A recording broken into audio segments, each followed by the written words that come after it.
Tintern Abbey by William Wordsworth. 5 years have passed,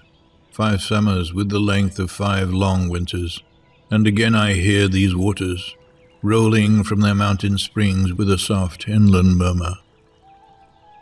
Once again do I behold these steep and lofty cliffs, that on a wild, secluded scene impress thoughts of more deep seclusion, and connect the landscape with the quiet of the sky. The day is come when I again repose here under this dark sycamore and view these plots of cottage ground, these orchard tufts, which at this season with their unripe fruits are clad in one green hue and lose themselves mid groves and copses. Once again I see these hedgerows, hardly hedgerows, little lines of sportive wood run wild, these pastoral farms, green to the very door, and wreaths of smoke sent up in silence from among the trees, with some uncertain notice, as might seem, of vagrant dwellers in the houseless woods, or of some hermit's cave where by his fire the hermit sits alone. These beauteous forms, through a long absence, have not been to me, as is a landscape to a blind man's eye, but oft in lonely rooms and mid the din of towns and cities I have owed to them, in hours of weariness, sensations sweet felt in the blood and felt along the heart, and passing even into my purer mind with tranquil restoration, feelings too of unremembered pleasure, such perhaps as have no slight or trivial influence on that best portion of a good man's life, his little, nameless, unremembered acts of kindness and of love.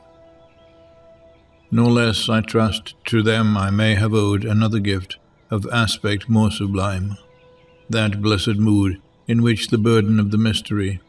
in which the heavy and the weary weight of all this unintelligible world is lightened,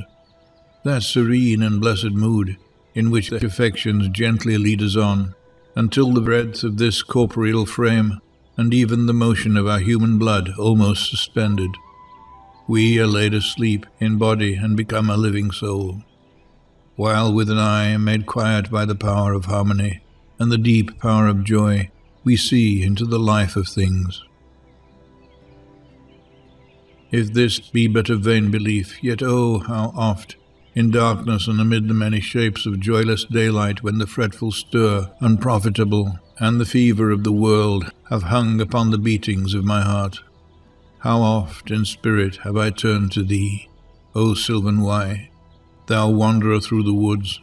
how often has my spirit turned to thee? And now with gleams of half-extinguished thought,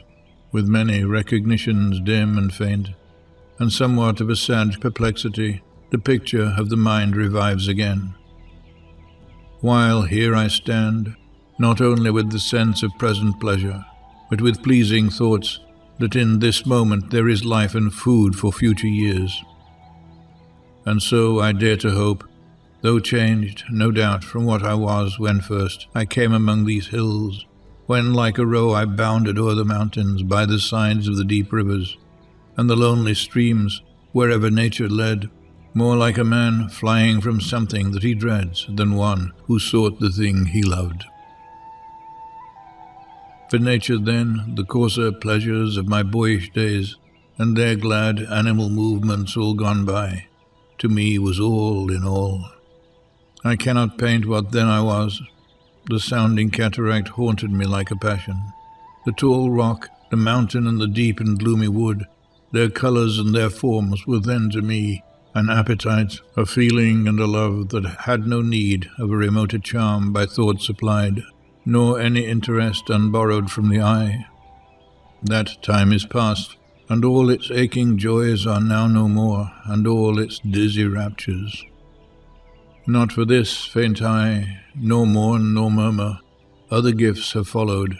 for such loss I would believe abundant recompense. For I have learned to look on nature, not as in the hour of thoughtless youth, but hearing oftentimes the still sad music of humanity, nor harsh nor grating, though of ample power to chasten and subdue. And I have felt a presence that disturbs me with the joy of elevated thoughts, a sense sublime of something far more deeply interfused, whose dwelling is the light of setting suns, and the round ocean and the living air and the blue sky, and in the mind of man a motion and a spirit that impels all thinking things, all objects of all thought, and rolls through all things. Therefore am I still a lover of the meadows and the woods and mountains, and of all that we behold from this green earth. Of all the mighty world have I and dear, both what they half create and what perceive, well pleased to recognize in nature and the language of the sense the anchor of my purest thoughts, the nurse, the guide, the guardian of my heart and soul, of all my moral being. Nor perchance, if I were not thus taught, should I the more suffer my genial spirits to decay. For thou art with me here upon the banks of this fair river, thou my dearest friend, my dear, dear friend, and in thy voice I catch the language of my former heart, and read my former pleasures in the shooting lights of thy wild eyes. O yet a little while may I behold in thee what once I was, my dear, dear sister,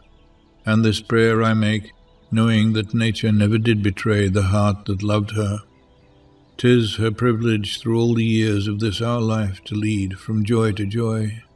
for she can so inform the mind that is within us, so impress with quietness and beauty, and so feed with lofty thoughts that neither evil tongues, rash judgments, nor the sneers of selfish men, nor greetings where no kindness is, nor all the dreary intercourse of daily life, shall e'er prevail against us or disturb our cheerful faith that all which we behold is full of blessings. Therefore let the moon shine on thee in thy solitary walk, and let the misty mountain winds be free to blow against thee. And in after years, when these wild ecstasies shall be matured into a sober pleasure, when thy mind shall be a mansion for all lovely forms, thy memory be as a dwelling place for all sweet sounds and harmonies, O then, if solitude, or fear, or pain, or grief should be thy portion, with what healing thoughts of tender joy wilt thou remember me, and these my exhortations. Nor perchance, if I should be where I no more can hear thy voice, nor catch from thy wild eyes these gleams of past existence,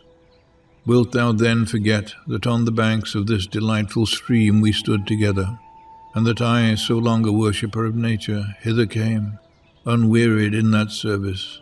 rather say with warmer love, oh, with far deeper zeal of holier love? Nor wilt thou then forget that after many wanderings, many years of absence,